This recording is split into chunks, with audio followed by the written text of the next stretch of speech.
But northern Uganda, and part of the reason why we went towards northern Uganda is besides the war situation that's just getting over, and it's wiped out a whole generation, and I mean, just kind of think about the end of World War II.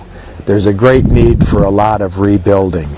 There's a great need for reconciliation up there.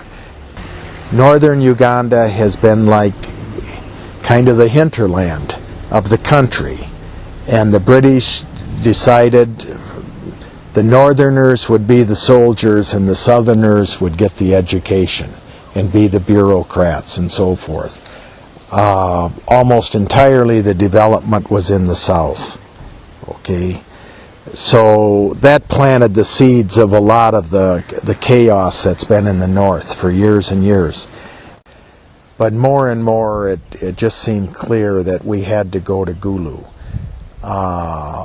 There's a wonderful archbishop up there. It's a strongly Catholic area. They're very needy. They have felt kind of abandoned, in many ways abandoned by the rest of the church in Uganda. And we were personally connected to a lot of these people, but we just felt like we need to be in solidarity with them and give them a hand. This is where we need to be. Like one of the leading politicians up there will show up and say, well, I've been thinking of a school too. And he shows up 2 weeks later and he says, I have some land, that I'd like you to look at. And we end up with a gift of 35 acres. And shortly after talking to the people, now we have 98.5 acres from these people. It's right where we wanted, the area of Gulu, on the edge of Gulu where we wanted to be. It's beautiful. The family who has given us the land is a wonderful Protestant family.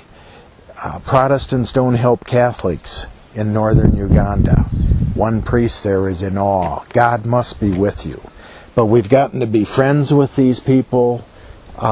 They've taken it on as it's their project too. We started now to uproot it, to get the bushes out, to develop acres, to develop sites where buildings will be. That is all the first phase of the project. What we do in this year already is we will have some schooling for students in their break time, P7 students. Because we want to prepare a good intake for our school already. Yeah. And the problem is the primary schools around are not the best in the country. We are facing a situation where the students are going to a camp, living in a camp without nursery schools, and then attending primary school in very big class sizes, 100 and more people, and so the education is not on a very high level. So if we can help the local ones to catch up a little bit, to do a good P7 degree, then we have a good intake and we can work with them already for our S1. And agriculture should be part of the education in the school. It is a topic for class, but you need practical lessons too. So we have the gardens for the students where they dig a little bit, and even they can earn some school fees with it. If they have some tomatoes, they sell it to the school and they get some small money from it. We have to think about relative poor students who cannot afford the tuitions. But with these little things they can contribute. No. Okay, Ocer. I kept looking for a northern Uganda word in their language that would express what we were about. I wanted to have that in the title, and I looked at different words, peace and reconciliation and whatever, and I wasn't finding the word. And then we got on a word for resurrection, and I started thinking about that, but it wasn't quite right. And then one day I heard this song, which it's an Easter song that we sing here in English, or we sing it in Luganda or Rutoro or something. But up there it was, Ocer, Ocer, Ocer.